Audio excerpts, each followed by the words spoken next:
We're back with the Football in Focus on the Kickback Jacks on Battleground Avenue. Back for a Thursday night. Going to talk some football tonight. Going to have Don Tilley join us on the Greensboro Parks and Recreation Program, also from Greensboro Sports Radio. We'll look at some of the games coming up tonight. Yeah, that's right, tonight. Ball games on Thursday again, and ball games on Friday. And let's go to Don Tilley first of all. Don, what is the latest on the weather?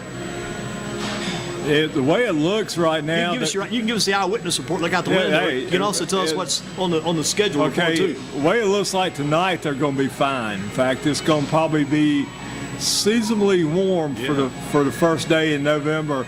You know, in the upper 60s tonight, and then the way it looks, just as we checked right before we went on the air here, that tomorrow it's supposed to start raining about noon, goes over 50% till about 8 o'clock, and it will be interesting. We're both scheduled to be at Grimsley tomorrow night for Northwest and Grimsley, and it ought to be very interesting.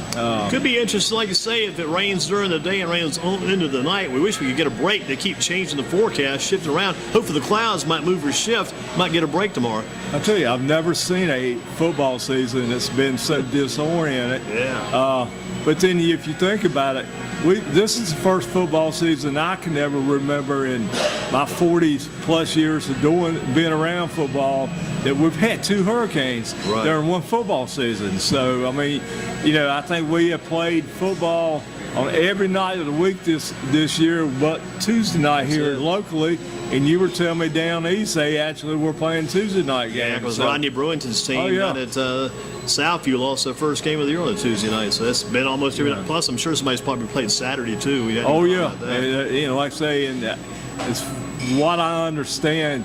Sunday's a no-go. They played tennis last Sunday because the tennis tournament got rained out because of that weather last week. They had to play a round or so on Sunday, but it's been crazy, like you say, this year. One of the craziest. It's made the year go by fast. So you look up, you don't know what day of the week it is. You can always tell what it was before because of these shows, Football in Focus always on Thursdays, and then had the football games on Friday nights, had your Saturday college football, Sunday football, but this year it's been different completely. And now we're at the time of year now since baseball season's over. ESPN has a game of the night every night of the week, so you turn on, you'll see some college game on. Yeah. Because Appalachia, didn't they play on a Tuesday one night this year? They were on Tuesday last week. They played Tuesday one week, played Thursday last week. They've been all over the place. But it's going to be interesting tonight because they got Chris Walzer, we got Demetri Morrison. They're on the road to Northern Guilford. They got Northern Guilford versus Western Alamance, which is a big game tonight in the Mid-State 3A Conference. Could decide the regular season championship tonight out at Northern Guilford. Johnny Roscoe Stadium, around 7:30 kickoff there for their game. But, Western Alamance has always had a power team forever. So back when Hal Capps, he owned the place down there for a while. He gradually built that program up. Didn't come automatic for Hal Capps. He gradually built the program up, got it in great shape, left there, went to Mooresville, left Moores, went down to South Carolina to do that double dipping when he retired. So all the coaches go to South Carolina. When it's all done up here, they head down there to get the extra salary. Hal Capps actually took over for a guy that I knew from my time as an athletic trainer back at Elon in the 70s, Mickey Brown, who was an outstanding Coach Brown was probably one of the best position coaches I've ever met in my life. What position? He was a defensive line coach, and he taught basic fundamentals every day, hour group time every day from the first of the season to the end of the season during spring ball. But we always had one or two All-American defensive linemen. I mean, you played against us.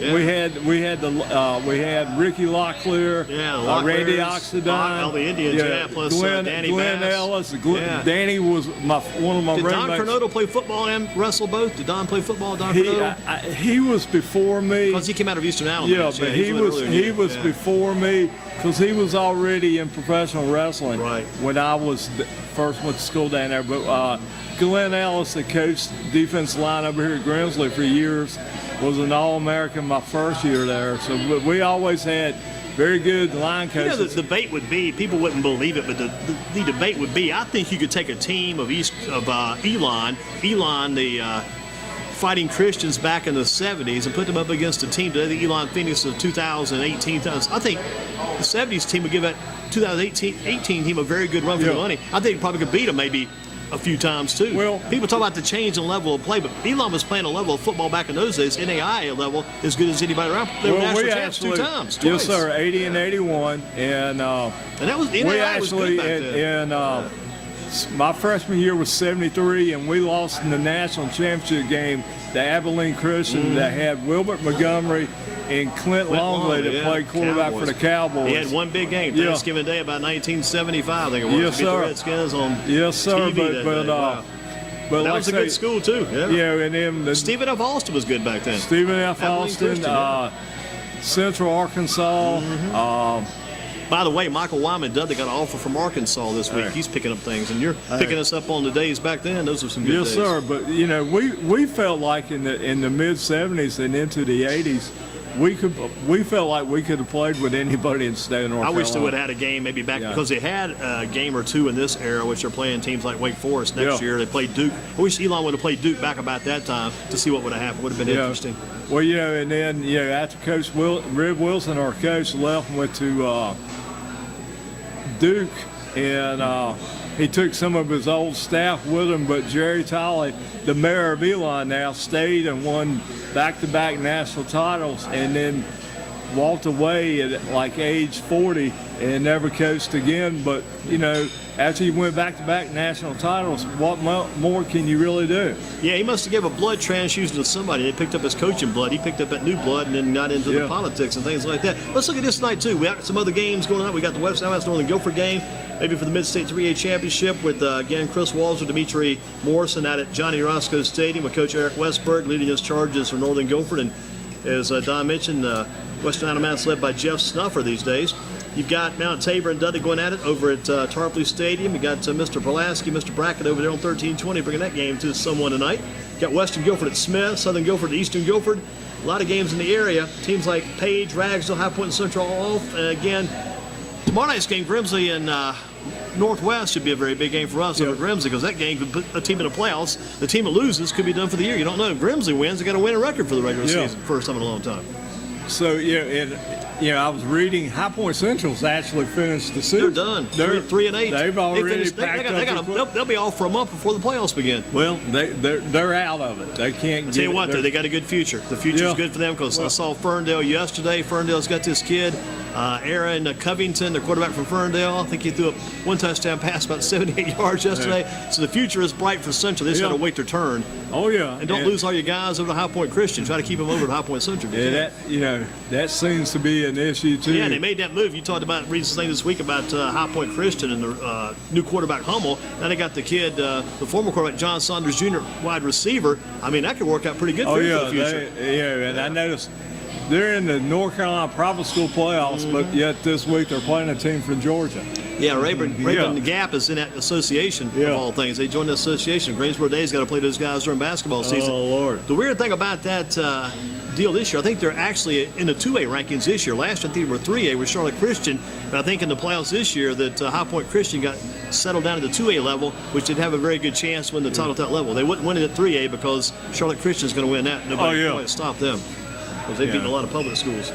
So last week had Thursday night football. This week got Friday night football. We had one Monday night game. I was over at Western Guilford, saw them for the first time this year. They were playing against Southwest Guilford, and Southwest won that game. And Smith, Western Guilford tonight. But again, we saw Western Guilford playing over Monday. Saw the youth football back on Tuesday. You think the turnaround for Western Guilford, they played on Monday night. They've had basically a day and a half of practice, and they're back at it tonight. Right. So, and Smith didn't play last week. So you were a trainer back in the day with that situation there. From Western Guilford standpoint, anybody hurt better get an extra roll of tape. Well, I mean, that's just, I don't know if the body can take continuous beatings like that every 2, 3, 4 days that unfortunately due to weather we've had to do this year. But, I do understand it that, people, tonight is senior night at most places that people are playing. You want to be able to honor your senior. That's why Dudley wanted to go tonight for sure. I totally understand that, because you want to honor the kids. You want to recognize the parents. and the kids for all the hard work that they've done. What about over the hard years. work those kids did over the Parks and Rec this year? Had 3 champions crowned back on Yes, sir. Tuesday night. You had Warnersville taking the Pee Wee and the Mite divisions. Then Windsor took the Midget division. Had some. That last game was a very good game because I think Warnersville led that 13-12 at halftime. Windsor came back and won. They did, and Windsor had beat them. Unfortunately, this year we only had 4 teams in each of the 3 age groups, so all the teams played each other twice. And as long as you don't play each other twice in the same week, that's okay. We did that, unfortunately, Oh, boy, one that's week. tough. We had a rain makeup, and our opening date was a Monday night, and it was the 3rd week, so you played the same team up. The 3rd week where you played over the same team. Well, they hadn't had to play the Monday. same team in the same week, but have seen middle school teams. Yeah. We've had Jamestown, Ferndale both playing 2 games this week. You talk about the wear and tear on the body. That's a bit of wear and tear on these young bodies, I too. have been looking at that schedule for some of the middle schools, and we've had people, they'll play 2 games a week, go 2 weeks and not play, Right. and then play 2 games in a week. It's been a crazy And, schedule there, like too. I say, we were able, with Parks and Rec, we were able to, we finished up Tuesday night, so we were done before Halloween. And you guys had a beautiful night. That best Yeah. weather I've ever seen for that night. That was a great night. For a night game. Sometimes you don't get weather that good on a Saturday afternoon. No, of the last 6 years, that was probably the best weather we've had. We had a great time. We had hired a DJ to come out and play music. He was from New Jersey. Maybe he was from New York. He kept talking about that. Yeah, well, he's a big, giant Yankee fan. He must have had a kid on the Lewis team, too, because he kept talking about AJ. Come on, AJ. Well, the coach's son on the Lewis Mites was AJ. Anthony Johnson, so they call him AJ. Gotcha. So, but like I say, in the Pee Wees, the Warnersville team won 13-0 against Lewis to finish a undefeated 8-0 season. In the Mite game, Warnersville defeated Lewis 33-0. Chris Jeffries is the coach of that team. He's in his 4th year of coaching his son, Braden Jeffries. Where will he be going to school at? Dudley. Dudley? And Braden is just in the 5th grade, so he's got 1 more year of rec ball before he'll probably move to middle school in the 7th grade. But they've not been scored upon in the last 2 seasons. That's something to work for, isn't it? It is. And then in our the 11-12 age group, Windsor Center won the game 26-13. They beat the 3rd seeded Warnersville team. And the Walter Winchester was the coach of the Windsor team. He did a great job. He had to make a personnel decision about mid-season. He had a young man that was probably the most talented kid in our entire program, but he didn't want to come to practice. He just wanted to show up to play. So Coach Winchester told him, "Don't need you anymore." And the kids rallied behind Coach and did what they had to do to finish out a great year. And now Parks and Rec now is going to compete in the annual Turkey Bowl over at High Point the weekend of 17th and the 19th, where it'll be Greensboro Parks and Rec, High Point Parks and Rec, Reedsville, and Davidson County. And it'll be single elimination on Saturday over at the High Point Athletic Complex, and then championship games on Monday the 19th. So I still remember back in those days, you used to have like the Glenwood Bears Bowl at Smith High School, play about 8 games that day with Vic Sapp, Mike Crabtree, both now deceased, moved on. Had the Trotter Tiger Bowl or Trotter Tiger over at Ragsdale back in those days. I did the Tiger Bowl. I used to do a bowl game at Grimsley for Lindley Center when I was there. Yep. I ran bowl games out back at Glenwood Center while I was there, but like I say, the Tiger Bowl over at Ragsdale, and the Steel Bowl, the late great Henry Bondart, man, was coached in our athletic program for over 50 years. And Henry he was Mr. Football, Mr. Baseball, and it just one of the best guys you could ever. We had guys like Henry Bondurant, Brantley Edwards, Jerry Stanley over at Lewis, Right. Ladike Yates at Peeler, that just they were in the program for the right reason, and Helping those kids. Yes, and because at the end of the day, football's not for everybody, but football at the youth level is the only sport that you practice 3 to 4 days a week to get ready to play a game. I mean, the time that you spend practicing is as much as a lot of these middle school and high school kids do. Speaking about college football, let's swing to that right quick. College football, Don Tilley from the Parks Recreation Department, also Greensboro Sports Radio and GreensboroSports.com. Saturday, Jamison Stadium. Hope the field's in okay shape. Maryville 5-2 takes on Greensboro College 1-7. I saw you bow your head. I saw you bow your head. You should be saying a prayer, that's for sure. Hopefully it'll be a great day weather-wise. I saw you bow your head in prayer. That's a good thing. Yeah, I have been a part of the Greensboro College program for the last 15 years as a clock operator for their home games. They do the play clock. And, I mean, they have struggled. They've won one game each of the last 3 years. And the biggest thing, they're just not completely competitive into the games. Right. I mean, last week they went down, they're winless in conference, went and played a winless Huntington team and got down 35-0. A winless Huntington team. A winless. Man, that team had Guilford beat that day when they had the Thunder and Lightning Storm. That's amazing. Well, I will say, Huntington put up some points that day. Yeah, winless in conference. Oh, okay, gotcha. Okay, winless in conference. I knew they were competitive. Yeah. And that was the most amazing thing I'd ever seen. That Huntington Grimsley game. There was 58-46 with 13 minutes to go in the game, and they never could play it again, so they didn't count any stats. And Guilford's trying to get an extra game now, too. Coach Rusevich talked to them about a week or so back, so we're trying to find a game if they can sneak another one in. Guilford is going to be at Shenandoah. That's a good matchup. Guilford 3-4, Shenandoah 3-5, so hopefully Guilford can get that road win. They picked up a home win.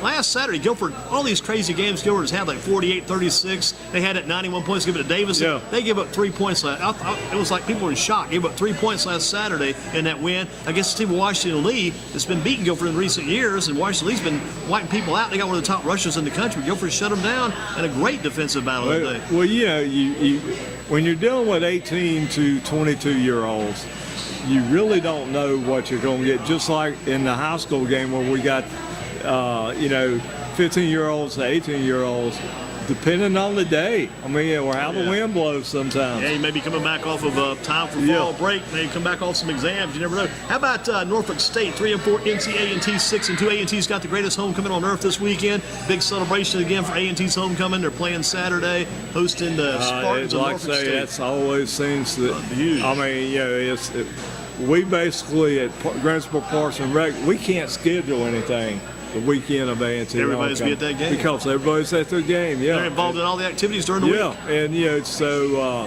but I bet your parking lot downtown on Yanceville Street's gonna be packed. Yeah, They'll be parking places. if I'm not mistaken, the Aggie Fest kicks off tomorrow morning at 11. Where they do, they've actually moved the farmers market this week over to the Coliseum Exposition Hall because the parade will be going down. It's going to be huge. I know that we probably have at least 3 to 4 of our football programs will be represented at the parade on Saturday. Walking in the parade. Yeah, they always do. Head down Lindsay Street. That's good stuff. I'm sure the Dudley Band will be there too. Yeah. They were at the Guilford game last Saturday. Dudley Band played at halftime and during the game. Outstanding work. What about NFL tonight? You got the Raiders 1-6, the 49ers 1-7. It's on Fox TV, NFL Network. NFL tonight, and maybe this game might turn out to be a good one. Some of these duds that look like duds going in sometimes turn out to be your best games. Well, it's the battle of the Bay champion. Who's going to have bragging rights in the Bay Area tonight? And I can't wait to watch it. I'm an old AFL. I can remember as a child watching the AFL on NBC. Oh yeah. And the Raiders always played the 4 o'clock game in the afternoon. And it was just something mystique of the Raiders with George Blanda, Darryl LaMonica, Kenny the Snake Stabler, Bolitnikoff, that bunch. It was just Dave Casper, too. Yeah. I told a guy at a football game back on Monday night, I told the principal of Western Guilford, Mr. Castleberry, watching Western play, I said, what that guy needs, when he hits the ground, he needs to fumble that football about 10 yards forward, have that guy in front of him be ready to pick it up and take off like Dave Casper used to do. They put that rule in the NFL when Dave Casper would do those fumbles. Yeah. They changed it, so he couldn't do it Well, anymore. the Raiders are the only team that I know of. Really, they have there's 4 plays with them that you know it by the name. The immaculate reception where Franco Harris caught that ball to Jack Tatum. Pads, and went for a touchdown. You got this Kenny Stabler to Clarence Davis see a hands play. The Stabler to Dave Casper goes to the post. And then the one that I always love to watch on NFL films, when they show the holy roller play with at the game with the Chargers, where Stabler fumbled the ball forward, then Casper, and then kicked it into the end zone and jumped on it. And what's my favorite part of the whole thing, the San Diego Chicken is there, and he falls over, does the Ric Flair flop, and falls over, just totally stunned. Yeah. It's crazy, but you got some good plays there. Good plays. Yeah, I mean, but good history. Good history. But with the Raiders, the plays are, they all have a John name. Gruden said today somewhere, he said, we're getting phone calls. People are calling, want to find out about us. They're inquiring, so maybe they'll. I thought the 49ers are back on track for a while, though, when they got Garoppolo at quarterback. Did he get hurt again? Yeah, he's out for the year. He had ACL. When he came in, it almost killed their chances in the draft because they started playing so well. They went from being the worst, one of the better teams. But what about Tampa Bay and the Panthers Sunday? That's coming up on Sunday. Panthers will be playing the Tampa Bay Buccaneers. Got Jameis Winston versus Cam Newton. Big battle between those two major quarterbacks. But got those receivers stepping up. Panthers receivers are getting big. They got guys like DJ Moore of Maryland, Curtis Samuel, Jarius Wright, Christian McCaffrey, Greg Olsen, Devin Funchess, Torrey Smith. They get him back. They got a bunch of receivers now. They do. And they used them all last Sunday. And what I was reading earlier this week, Jameis is not going to start. They're going to put Fitzpatrick back in. He looked good early in the year. Yeah, he did, but I think there's a ceiling on both of those guys. Jameis, the only guy that has thrown more interceptions since Jameis Winston came in the league is Blake Bortles in Jacksonville. He's not so having a good year seems to be some tension going on down there. I think probably at the end of the year they will just totally clean house. They have not picked, the Buccaneers have not picked up the fifth-year option on Jameis because they don't, I guess they don't want to spend that money because they're going to blow everything up. So, But I hope the Panthers win that one. I'm looking forward to watching that game on, I guess, Fox TV. Back there on CBS last week, back to Fox this week. They're back on Fox at 1 o'clock. Yes, sir. Should be a nice doubleheader on Fox Sunday. Panthers versus Giants, 63-yard field goal by Graham Gano. Eugene Robinson gets excited about it. He's just going crazy, loves it. He goes, man, I can't believe it. He thinks he's Jack Dempsey out there. Yeah, well, did you remember hearing that? Yeah, and what I had the opportunity. I saw a little clip on that play where the Panthers have a Spanish announced team, and the guy was screaming, "Goal, goal, goal, Gano, Gano, Gano," like they do when a soccer goal, when they had a goal, the guy was going, Gano. Oh, so, smart move. Yeah. But the funny thing was, Eugene Robinson goes, he must think he's Jack Dempsey out there. And everybody just went follow the sequence. He means stinking Tom Dempsey. He got his names mixed up. You remember Tom kicked that 60-yard for the Saints, but Eugene goes, that guy, he thinks he's Jack Dempsey out there. Well, Eugene can get excited. But, they. Gano is one of the better kickers. Graham Gano, don't you know? That's the call. And the thing about it, he's money in the bank on his kickoffs. Yeah, he'll miss more extra points than he does field goals. And he's a instant touchback guy. Oh, yeah.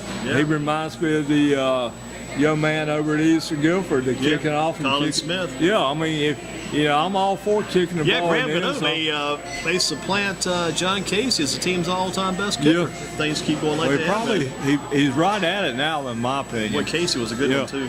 except for that Super Bowl when he kicked off and let the Patriots get great That was field position. That's his only ghost. Yeah, that was a very bad time to kick the ball out of bounds. That sticks with him. He's a great guy. Considering the greatest kicker probably in the game was on the other team today was Vinatieri. Vinatieri was with the. Your man from New Jersey / New York kind of got excited the night too at the ball game at the championship. Says he made a good point. So you remember, you come out here playing this off. If you were Carson, then you might be like Eric Ebron with the Eric Ebron with Detroit Lions. He's with the Colts now. Yeah, we did. We were talking about that at the office yesterday morning, how he hadn't tracked Eric well enough to know that he switched over. He's having a good run. He's got 7 touchdowns this year. Best touchdown. Well, he probably he actually upgraded, leaving Matthew Stafford and going to Andrew Luck. If Luck can stay healthy, it is an upgrade. Yeah. Stafford's a heck of a quarterback. Oh, they both are. If Luck is healthy, he's a good one, because at one time the Panthers were being pushed to draft Andrew Luck over Cam Newton, but they made the right move. It's turned out to be that way. Yeah, and if I'm not mistaken, Sunday night game this week is L.A. and New Orleans at New Orleans. Quite a battle there, man. New Orleans got 1 loss. LA's got none. LA's having a great year. Yeah. What about ACC football coming up? Got them this weekend. Pittsburgh, Virginia, big one coming up. That's on Friday of all things. I got that list. I saw did I write that correctly? Yeah, it is Friday. Yeah. Pittsburgh at Virginia. Virginia's 6-2. Well, yeah, Virginia under Mendenhall. Mendenhall's doing a good job there. Virginia is probably going to win the Coastal Division. They're going to play for the championship. Yeah, exactly. Yeah. Now Saturday, Syracuse at Wake Forest. Syracuse is now 6-2. Wake's 4-4. Wake's got to beat Syracuse because Carolina couldn't beat them. State couldn't beat them. Somebody's got to beat them. And got to beat Syracuse. I was listening to a show on the way over here, and they were talking about that game and 12 noon. Yeah, 12 noon. Early start. On the ACC network, and it should be a barn burner. I think Syracuse is about a 3-point favorite, so it ought to be, but it should be a lot of offense there. Look at either Dungy or DeVito. Who quarterbacks? The older quarterback or the young guy? DeVito, the freshman, who's had a good year. That coach at Syracuse came over from Bowling Green. I can remember. Babers? Yeah, and I remember watching them in the MAC championship, and then the Detroit Bowl game is always held the day after Christmas. It's changed. I think it's Quick Lanes Bowl now. It used to be the Domino's Pizza Bowl. I remember back in the day, Bowling Green playing Carolina on Thanksgiving Day. I said, I'm listening to this game on the radio, Thanksgiving Day, Bowling Green, of all people, playing the Tar Heels back. Now, the Tar Heels this week are going to be hosting Georgia Tech. Georgia Tech's 4-4. Carolina's winning 6. Carolina loses this one. They get closer and closer to those people on the board of trustees, so we got to go ahead and buy this contract out. Got to get Larry Fedora. Got to make a change. 1-7 if they lose this week. Yeah, and it's rough. The best thing can happen is you get through. In fact, campus really picks up tonight. Mount Olive's playing the Tar Heels in that precision basketball game. Because Elon just played who last night? They played a weaker team. They played Randolph College, I think. High Point played Guilford, which back in the old days, that was a close matchup. That was a 40-point game. Yeah, but Guilford gave all they had. Elon's opening their tonight if they got the Harlan Globetrotters playing down there. That's tonight? Yeah, that's tonight. Hope they do well. And Carolina Globetrotters in it's November, October month. It seems like using the Globe every February. Greensboro Coliseum, Globetrotters. They're coming early this year. Well, they'll be back through. They will be back through in March, latter part of March, and they always play Joel Coliseum on Friday night and here on Sunday afternoon. Yeah, since Matt Brown controls both venues now, he's going to load them up as much as he can get, as much as they can go. Next week Carolina plays twice in basketball. They go to Wofford, and then they come to and they open the new facility at Elon on. Both of those regular season games or one of the next No, they're regular season games. In fact, I'm not sure which level of ESPN is going to do the Carolina Elon game. Well, Andy Pack out of Northern Guilford started for Elon in that game against Randolph College. So Andy Pack's going to make him be a contributor this year for the Elon Phoenix team. Yeah. Little Andy Pack, or Big Andy Pack. He's growing up quite a bit. We've also got Florida State, NC State. Back in the day, it was a real battle because Florida State always had the edge. Yeah. Unless Chuck Amato was coaching State, they'd usually win all those games. State's lost a couple of games. I got beat pretty hard, got destroyed by Clemson, put it like that, and probably should have beat Syracuse. Got beat by about 13, but played well late. But just, man, Ryan Finley had like 400 yards passing. Kelvin Harmon had 243 yards receiving. Reggie Gillespie had a touchdown. Southern Guilford, he's got 9 on the year. So they had contributions, but the defense of State, like I said, they've given up over Jermaine 50 Pratt went points. crazy that they went to sleep. But Pratt still leads the league in tackles out of High Point Central. League leader. Well, but sometimes that happens because if you're Too on many the chances. field, if you're on the field long enough, I mean, It's like hit the tackling dummy. Just keep hitting him. You keep tackling that guy in practice. Duke at Miami. Both teams 5-3. Duke needs another and that's a national TV game at 7:00 at on night? Saturday night. Yeah, Wow. down at Coral the Gables? stadium. Yeah, down at Miami. So Duke needs that, Coach Cutcliffe was on one of the shows that I was listening to today, and he was talking about how good the Miami offense is and how its defense is going to step They got 3 up. losses. They got to step up. No doubt about that. What about this week? Would have been Brian Piccolo's birthday week. I think he would have been 75 or 76. Always have good memories about Brian Piccolo at Wake Forest, and talked to Coach Slayton this week back when he was tutoring and mentoring Scott Yeomans. Yeomans out of Eastern Guilford. He played at Duke. Was all ACC. He won the Brian Piccolo Award. I remember Aaron Stewart out of Western Guilford won the award too. Well, the Brian Piccolo Award. I do remember. Mr. Piccolo. I'm old enough that I actually remember Brian Piccolo playing at Wake Forest. Remember him playing there? Yeah. And if I'm not mistaken, and that is over 40 years ago, so my brain's not the best. That's probably it could be. even before Cal Stahl. Then what? I remember Cal Stahl coaching. Yeah, they were still at the time. They were still playing at Bowman Gray. Wow. So, and then they got upgraded. but I think if I'm not mistaken, he led the country in rushing his senior year. Heck of a player. You know. Nobody forgets him. No. Kept up with football back in those days. No. He and Gail Sayers hit the Bears. But and got the job done there. do you realize that the draft year that the Bears got Sayers, they also got Buckus in the same draft. They I mean, drafted well, that's no better. That's and they as really good of a should have draft. had better teams during that flow that time. It should, for an extended period of time, they should have better teams, but it just never really come together because the Packers were so dominant back then, and the Vikings were tough. Yeah. Man, that was a heck of a division back in those days. Detroit was a weak sister. 49ers. Yeah. But I do remember them, and I can remember from watching the Brian Song movie too that they played at Wrigley Field, and they played from left field towards the first base dugout. Wow. So Interesting angle there. Yeah. Well, good stuff tonight with Don Tilley, Parks and Rec, also Greensboro Sports Radio. About time to get the Ragsdale players in. Before we leave, though, Don, your final thoughts on the World Series. You took in that 3:20 game, then. Yes, sir. I was Finished at 3:20 yes, a.m. sir. last Saturday morning. I was up for that. I'm a National League. I'm a diehard Atlanta Braves fan, so I'm a diehard. I always pull for the National League team. But it was no doubt in my mind that this particular season, the 2018 season, the best team in baseball resided up in Boston, Massachusetts. No doubt about it. One of the best in the past 10 years, probably. So they were excellent. So who do you favor tonight, Dudley or Parkland? Or Dudley or Mount Tabor? I would like to see Dudley win it, so they got to have that three-way draw. So Dudley there. What about Grimsley Northwestmore? Who you favor there? Well, I have not seen Grimsley play yet because I had to work last week when you had them. I was impressed with the job that the Northwest quarterback did the game we had him against Ragsdale. Right. So, I think it depends on the weather. If it's raining tomorrow night, I understand Grimsley runs the ball well, and that will be a major advantage to them to be able to run the ball. So, if it rains like we think it's going to, I would say Grimsley would have the advantage. Maybe why Grimsley wanted to play that game tomorrow night, too. Yeah, that ground game loose. That and round it out. Get that field loose for Greensboro College. Get it loose. They're going to aerate it for for the Pride. So how about one more game before we let Don go? What about the game with Western Alamance and Northern Guilford tonight out at Johnny Roscoe Stadium with Chris Walls and Dimitri Morris right now on Greensboro Sports Radio 2? What about that game? Well, with it, the fact that it's being a home game for Northern Guilford, I would give them a slight edge. They played Eastern to about a 4-point game. If this game was in over in Alamance County, I'd probably give the edge them. But Where do you list Western Alabama? So you list them at Altamaha, or do you list them at Elon for a location? Where do you list Western Alabama at if you're doing a list in there geographically? Altamaha. Altamaha, a little further down the road? Yeah. Gotcha.